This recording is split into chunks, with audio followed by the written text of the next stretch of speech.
Our customers today have higher expectations than ever before. They are no longer comparing any of our companies with the direct competitors. What they're comparing us to is the great experience they had last night at a restaurant, the great experience at a hotel, or a great experience that any one of us might have provided, and then we jump to a completely different industry, and somebody says, why can't they be as good as...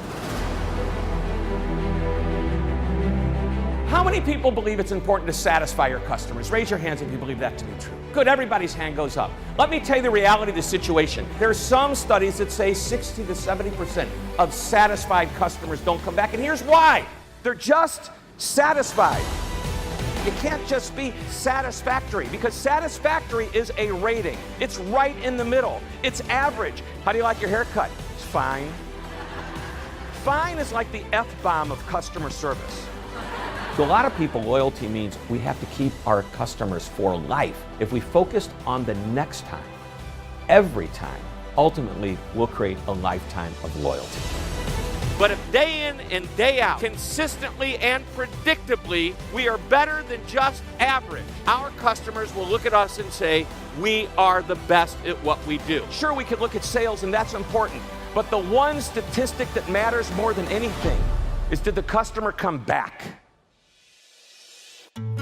About 6 weeks ago, I sat down with the client. We actually designed today's program. It's crafted just for this audience to specifically meet the success criteria that the client has given. So the two questions that I ask up front that make the biggest difference. Number one, what are the 3 specific ideas they want this audience to walk away with? And then the second question, and this is really big, if we were to get together a year from now, what would have to happen for this to be a true success? Let's welcome Shep Hyken. Good afternoon.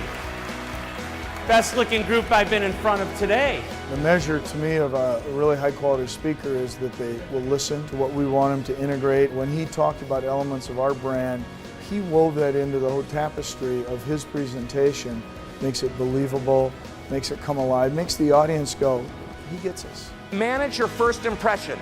Each and every one of those first impressions you have with that particular customer, you're setting the tone for whatever interaction is to follow. It's real simple. It's the way you look at people, the way you smile at people, what your body language says. That is the opportunity for us to make the relationship, to take it a step further, or perhaps it's an opportunity that's missed.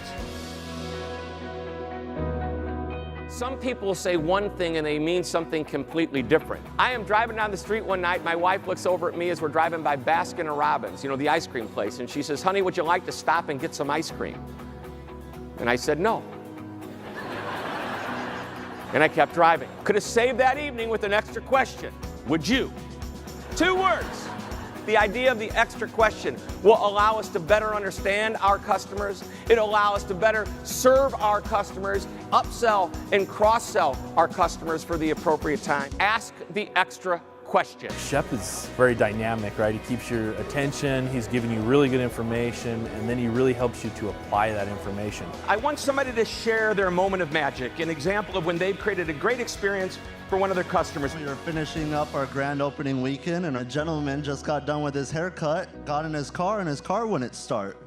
Meanwhile, it was pouring down rain. My car was around the corner, so I took off my shoes, was out there in my bare feet, and jumped his car for him. Holy cow, now that is a moment of magic.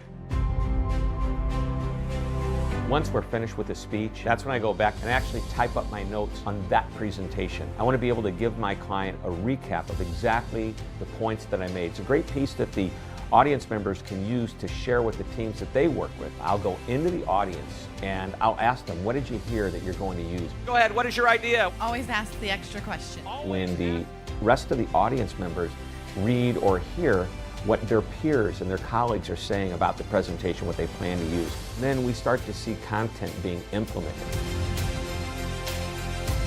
A tiny little bit of extra time is all it takes to make that customer feel that they're more than just a number.